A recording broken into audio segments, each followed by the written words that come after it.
So joining me here is a longtime friend, Jason Brauner, owner of Bourbons Bistro. How you doing, Jason? Doing all right, Fred. How about yourself?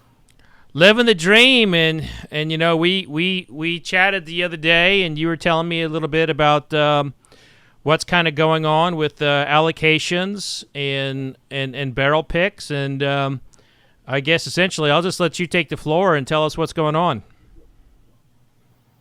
Well, it seemed like over the last couple of years, we've been kind of doing our thing. The economy's been up and down, and ever since day one, we've always had a stellar barrel program here at Bourbons Bistro. We've used every distillery. We've not tried to favor any one distillery, and Mm-hmm. maybe that was a problem at first, but it seemed like they all worked together. And we've had bourbon dinners here and had master distillers or anybody of interest from distilleries over the years. We always figured a rising tide always brought up all ships. So I don't think we've played any favorites over the years. We've tried to help everybody out, and we've gotten single barrels through the restaurant from everybody out there. It just seems like in the last couple of years that the attention to, I'm going to say, the distillery's backyard has been waning at best. We used to have great relationships with all of them, and didn't have problems getting certain allocated bottles and certain barrels. Of course, we would move barrels through here. We've probably done over 100 in the 16 years we've been here. And then all of a sudden, it just seemed to have gone away to where either we weren't meeting criteria or there wasn't enough volume. They didn't have enough inventory. But, I think what it came down to is like, I know that you all didn't stop making whiskey. You just stopped selling it to me.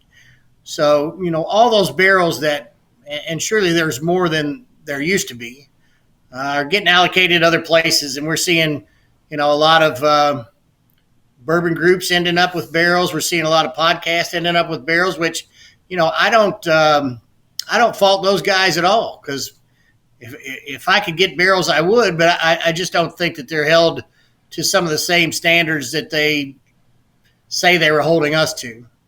And it's I think it's the distillers telling you this. Yeah, this is coming from the actual bourbon companies. It's not coming from our distributors, and our distributors they're going to tell you the same thing. They only get so many bottles or so many barrels per state, and a lot of that's going to on premise. And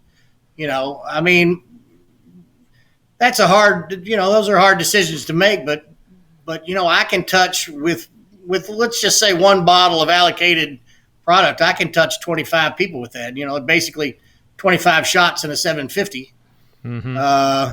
Retailer, they're going to take that one bottle home and they're going to sit it on their shelf and collect it and whatever. Everybody's got a collection now. Everybody's looking for the unicorns and whatever. But all before the craze, we would buy bottles and we would educate people about them. And I would touch several people with a bottle and educate them about it. And now it's just, with our name being Bourbons Bistro, somewhat international and national recognition over 16 years of service, for somebody to come from, let's say, Portland, Oregon, we get them from all over. Somebody and Right. say, well, I can get blankety blank. Why don't you have it? If I can get it out on the West Coast, or if I can get it down south, then why can't I get it here in Bourbon's backyard? And to me, that's very, very frustrating. And this is not just happening at your restaurant; it's happening at around Louisville. Yeah, I would assume that it's happening all over. It's just when I had this concept 16 years ago, and nobody else had it. Mm-hmm. And now there's a bourbon bar on every corner. I don't down them for that. I think what I'm aggravated about is me starting this and doing the flights and doing single barrels and having allocated stuff that you could that was affordable. You could get a taste of it.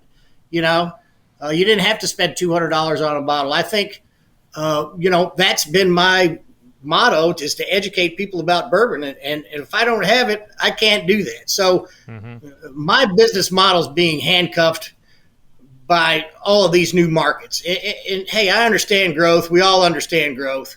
But when I think when you don't take care of your backyard, I feel like they're not holding up their end of the bargain, which, it's a gentleman's agreement for sure. And I think we've been there for these guys all the way down the road when you couldn't give it away, And there's certain allocated bottles that I had many a sets of and just took them, People weren't drinking 140 proof whiskey back then. They just weren't doing it. And one thing I want to reiterate on is that you and other people in town are telling me distillers are having this conversation with you. Not just the distributors, but the distillers are leading this charge, and not the distributors. I don't think it's the actual distillers themselves. As far as you can name anybody. I'm trying not to name names here, but it's not the distillers. It's if you look at, you mean like the MBA, the corporate hierarchy. That's exactly the corporate hierarchy is the ones I feel making the decisions that years ago ruined bourbon, So are they headed down that path? I don't know. I've stopped carrying certain brands, which, I don't want to do that, but I don't really have any recourse here, Fred. I've tried to educate people around the world about bourbon. And when I get my hands handcuffed or tied, I don't have any recourse. What's your recommendation to the distillers? Because now that fall allocations are going to be hitting soon, and they're going to have to make a decision to supply the incredible growth that came from retailers and the online world, and like with restaurants opening back up and people wanting those. What's your recommendation to them on how to handle this? Well, naturally, I would say take care of the people who took care of you for many a years. Take care of your backyard. Take care of your neighbor before we open up in somewhere in Connecticut. Sure, there's whiskey people everywhere, and that should be a lure that you should have to come to Kentucky. To go where you can't get it. Like this is the birthplace of it. So why wouldn't you take care of these guys here first? And it's just not me. Like I said, it's everybody. But I've been doing this a long time, and I feel kind of slighted about it. To where a liquor store in, once again, Connecticut, I'm not picking on those guys, but let's just say it's well removed from what we're doing here. Now, granted, growth is growth, and I understand that.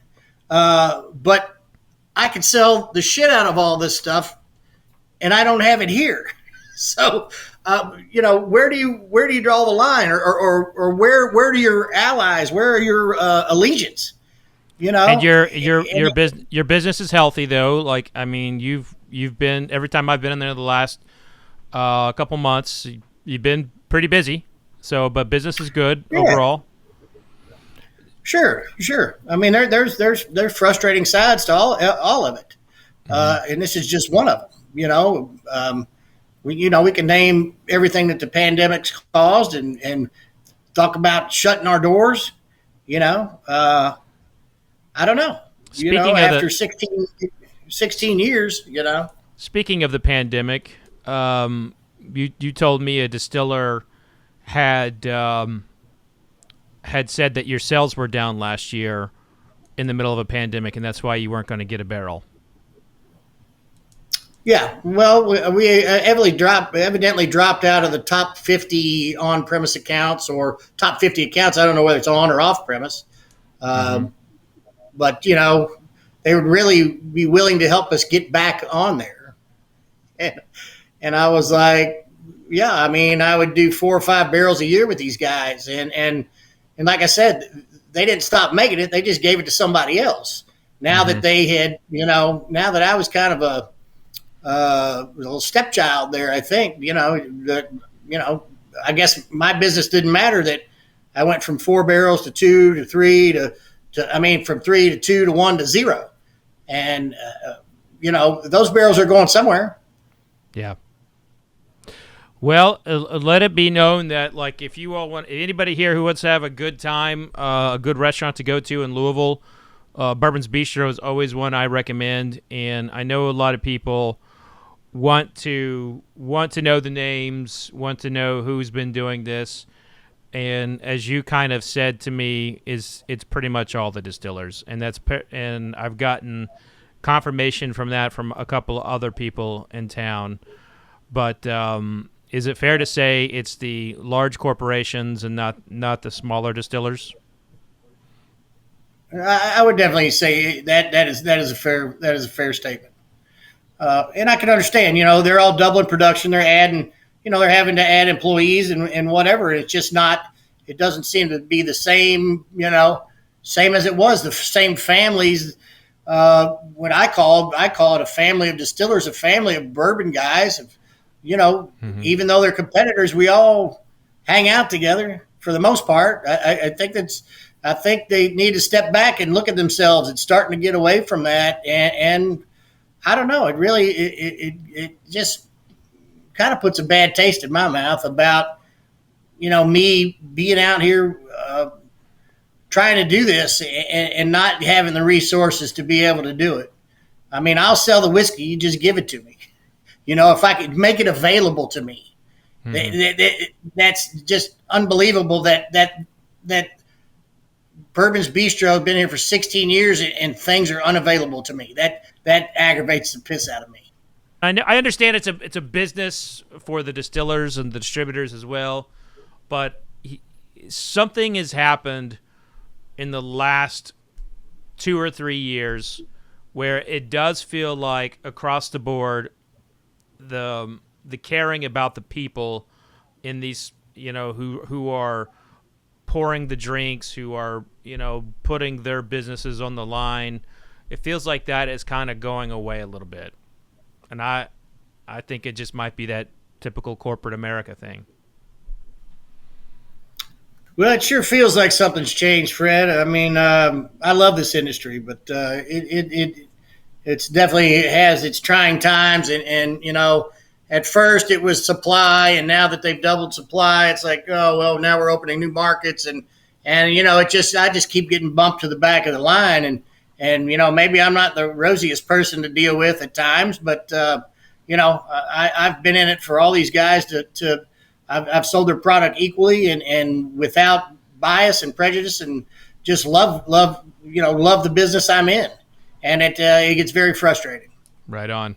Well, thanks for taking the time to shed a little light on this. And anybody watching this, go to Bourbons Bistro, ask for Jason, and have a drink with him, because you will not get a better one-on-one discussion than with Jason about the state of the bourbon industry. And I appreciate you coming on and venting, and I respect your desire to try to keep things still kind of like in the general discussion of the industry. And I really genuinely hope people watch this and remember those who took care of them from the very beginning, because we can't have that in bourbon. Yeah, I appreciate you letting me come on, Fred. We're still going to be here banging it out every day. Right on, my friend. Well, be safe out there, and I'll see you for a drink soon, my friend. All right, brother. Thanks. Cheers.